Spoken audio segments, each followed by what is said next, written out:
अस्सलाम वालेकुम dear students. आज के लेक्चर में हम बात करेंगे about Schrodinger wave equation for a free particle.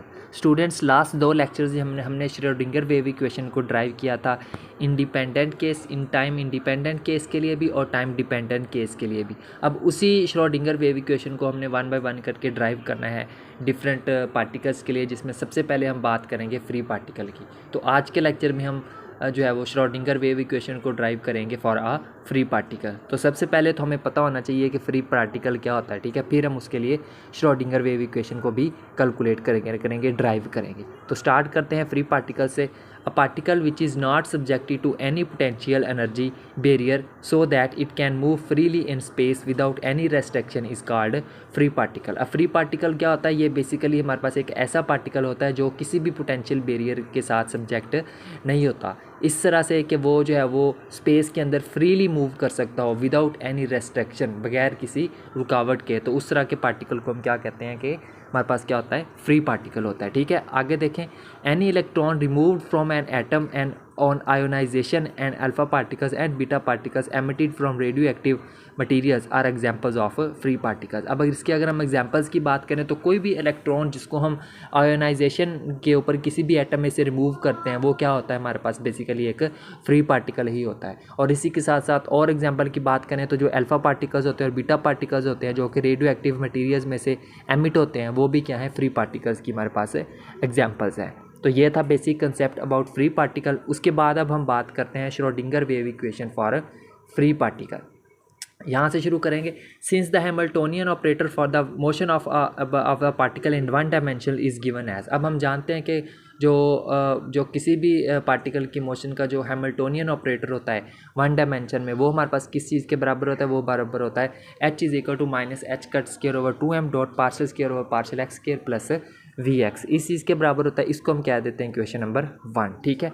आगे देखें, for free particle v of x is equal to 0। अब फ्री पार्टिकल की बात हो रही है तो इसका मतलब वहाँ पे पोटेंशियल एनर्जी है ही नहीं, पोटेंशियल एनर्जी नहीं है तो इसका मतलब vx की वैल्यू क्या होगी? हमारे पास 0 होगी। सो यहाँ पे जब हम vx पुट करेंगे तो हमें यहाँ से क्या मिल जाएगी? इक्वेशन नंबर सॉरी, इसको आप जो है वो बेशक इक्वेशन का नाम ना दें, आप इसको इक्वेशन नंबर 1 का नाम दे दें, ठीक है।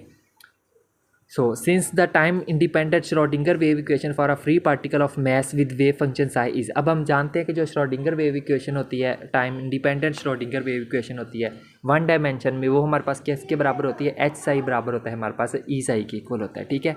अब यहाँ पे ये जो एच है इसकी जगह पे हम इसकी ये वाली वैल्यू को पुट कर देते हैं, ठीक है। ये वो वैल्यू को हमने पुट कर दिया, ठीक है। अब आगे जस्ट इसकी सिंपल है, यानी कि ये जो minus h cut square over 2 में इसको हमने क्या करना है? दूसरी साइड पे शिफ्ट कर देना है, ठीक है। अब ये पूरी की पूरी टर्म दूसरी साइड पर रखकर क्या हो जाएगी? प्लस हो जाएगी, ठीक है। और यहाँ पे जो है वो देखिए हमारे पास जो है वो ये वाली जो टर्म है, ठीक है, पूरी की पूरी टर्म को हम लेट कर लेते हैं कि ये क्या किसके बराबर है? के स्केयर के बराबर है, ठीक है। तो उस सूरत में जब इसकी जगह पे के स्केयर आ जाएगा तो हमारे पास इक्वेशन क्या बन जाएगी? Partial square psi over partial x square plus k square psi is equal to 0, ठीक है। तो अब ये देखें हमारे पास क्या है? Second order partial differential equation है। तो इसका जो हमारे पास जो सॉल्यूशन होगा वो क्या होगा? हमारे पास ये वाला इसका सॉल्यूशन आ जाएगा, ठीक है। अब इसका सॉल्यूशन हम स्टेप वाइज कैलकुलेट नहीं कर सकते क्योंकि वो उसको सॉल्व करने के अलग मेथड होता है डिफरेंशिएशन, सेकंड ऑर्डर डिफरेंशिएशन के थ्रू। तो इसलिए हम उसका डायरेक्ट जनरल सॉल्यूशन लिखेंगे। इसको हम कह देते हैं इक्वेशन नंबर 3। और यहाँ पे हमारे पास जो है ए और बी क्या है? Where A and B are arbitrary constant that can take any value because there is no boundary condition. So आगे देखें, since the relation between cos k x and sine k x in term of exponential function e raise to the power iota k x is given as. अब हम जानते हैं कि e raise to the power k x के लिहाज से जो sine x और के एक्स कॉज के एक्स का जो रिलेशन है वो क्या है? हमारे पास इस चीज़ के बराबर होता है वो रिलेशन हमारे पास, ठीक है। सो 3 बिकॉज, तो इक्वेशन नंबर जो 3 है वो हमारे पास क्या बन जाएगी? वो हमारे पास ये वाली फॉर्म ले लेगी, ठीक है। सो आगे देखिए हमारे पास ये हमें क्या मिल जाएगी? यहाँ से इक्वेशन नंबर 4 मिल जाएगी। So now from equation A V have, अब इक्वेशन नंबर ए में देखिए हमारे पास क्या है? ये थी हमारे पास इक्वेशन नंबर ए जहाँ पे हमने के स्केयर की वैल्यू लिखी थी, ठीक है। इस यहाँ से देखिए हमारे उस में से देखिए हमारे पास जो है ये वैल्यू मौजूद थी इक्वेशन ए में हमारे पास, ठीक है। सो यहाँ पे जो है उसको मज़ीद सिंप्लीफाई करेंगे तो हमारे पास एच कट स्केयर दूसरी जाके उसके साथ के स्केयर से मल्टीप्लाई हो जाएगा, दोनों तरफ स्केयर रूट ले लेंगे, ये टर्म आ जाएगी। और यहाँ पे देखिए एच कट के ये किसके बराबर होता है? पी के बराबर होता है, ठीक है। तो ये हमारे पास p किसके बराबर आ गया? स्केयर रूट 2m e के बराबर आ गया, ठीक है। इसको हम इक्वेशन नंबर 5 कह देते हैं, ठीक है। So this is linear momentum of free particle. इसको हम कहते हैं कि ये क्या है? हमारे पास किसी भी फ्री पार्टिकल के लिए लीनियर मोमेंटम है। Since the wavelength of the free particle is given by de Broglie hypothesis. अब wavelength according to de Broglie hypothesis आपको पता है कि लैम्डा बराबर होता है एच ओवर पी एक्स के, यहाँ पे बराबर होगा पी एक्स की जगह आप उसकी ये वाली वैल्यू पुट कर देते हैं यहाँ पे, ठीक है। तो लैम्डा बराबर आ गया h over square root 2 m E. So energy for free particle, अगर हम फ्री पार्टिकल के लिए एनर्जी की बात करें तो वो हमारे पास हम जानते हैं कि के स्क्वायर हमने इस चीज़ के इक्वल लिखा था इक्वेशन नंबर ए से, ठीक है। यहाँ से इसको जो है वो हम मज़ीद सिंप्लीफाई करेंगे तो यहाँ पे एच कट स्क्वायर और 2m को दूसरी तरफ शिफ्ट करेंगे तो हमारे पास ये वाली इक्वेशन आ जाएगी, ठीक है। यहाँ से देखिए हमारे पास जो एच कट बराबर है वो किसके होता है, एच ओवर 2 पाई के बराबर होता है। इस एच कट स्क्वायर की जगह आप उसकी ये वाली वैल्यू लिख दी, स्क्वायर ओपन करके लिख रहे हैं यहाँ पे, ठीक है। सो ये आगे हमारे पास क्या आ गई, एनर्जी आ गई किसी भी फ्री पार्टिकल के लिए। अब हम बात करते हैं फ्री पार्टिकल इन 3 डायमेंशन। अब ऊपर हमने बात की थी 1 डायमेंशन में, अब हम फ्री पार्टिकल की बात करते हैं 3 डायमेंशन में, ठीक है।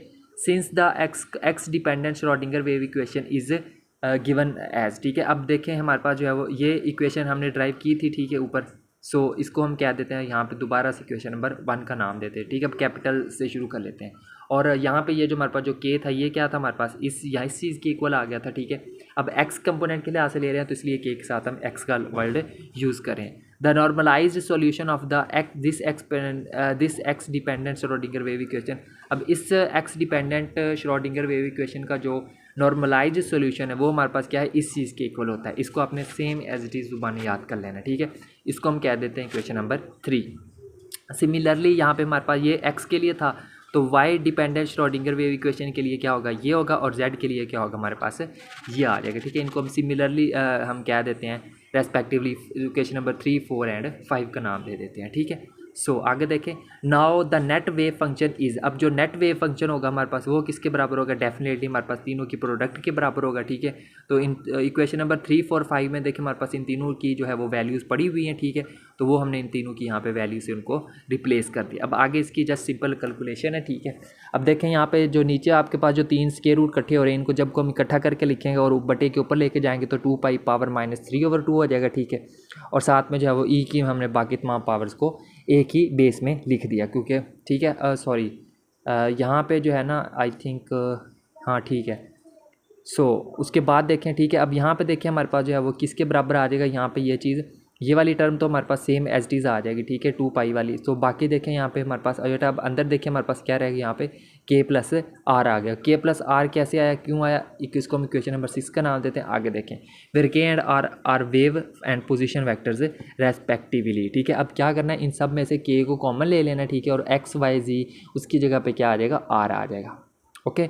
सो आगे क्या है हमारे पास, टोटल एनर्जी देखिए हमारे पास किसके बराबर आ जाएगी, E is equal to E x plus E y plus E g के बराबर आ जाएगी, ठीक है। तो ई एक्स ई वाई और ई जी की वैल्यूज़ हमारे पास सिमिलरली ये आ जाएंगी, ठीक है। वैल्यूज़ उन सब में से H cut square over 2m को हमने कॉमन ले लिया और ये जो टर्म है इनकी जगह पर हमने क्या लिख दिया, एच बार होल का स्क्वायर लिख दिया, ओके। सो ये हमारे पास, और यहाँ पर जो है वो ये किस इस चीज़ के बराबर होता है, तो ये आ गई इसकी टोटल एनर्जी। तो बस यही था स्टूडेंट्स हमारा आज के लेक्चर जिसके अंदर हमने फ्री पार्टिकल को डिस्कस किया है, बड़ी डीपली डिस्कस किया है, ठीक है। उसके लिए फ्री पार्टिकल को 3 डायमेंशन में डिस्कस किया, 1 डायमेंशन में उसकी एनर्जी कैलकुलेट की है, ठीक है। और इसके साथ में हमने complete A to Z derivation की है।